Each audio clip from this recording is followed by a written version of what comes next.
relationships, and yoga.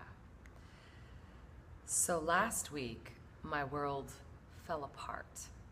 Everything, it felt, dismantled. The closing of a relationship, a friend moving away, the dissolution of these things that I used to feel safe in my life.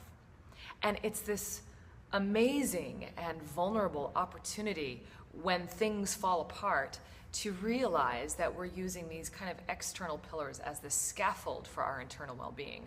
Like, I rely on my job for my stability. I rely on my friends to be a certain way or be here in order to feel safe. I rely on my relationship in order to feel like I am okay, to fill the missing pieces.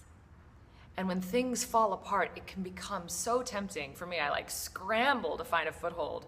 I become a control freak, or I become anxious, or I become nervous. All of these feelings arise in reaction to the world suddenly changing. And when those pieces fall apart, there's an opportunity instead to lean into that uncertainty. Because when the external world dismantles, all of a sudden we have a recognition of what the truth is, which is that in reality, everything out here is impermanent. And that isn't to lead us into despair or fear, but rather to help us to recognize, first of all, the preciousness of what we have when we have it, and also to expose that underneath all of that external stuff, there is an internal place that is safe. When all of this stuff falls apart and we lean into the uncertainty and stay there rather than resisting it, then all of a sudden we discover that we're okay, and that this place that feels shaky is actually a place of wholeness and great tenderness and great compassion.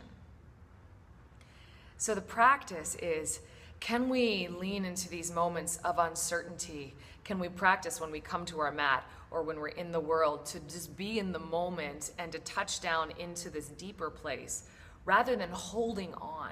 And when we find ourselves holding on, whether it's the job or a friendship or a routine or wanting our partner to be a certain way or for it to go a certain way, can we recognize that that's just holding on out here to something that is really, as beautiful as it is, something that is temporary?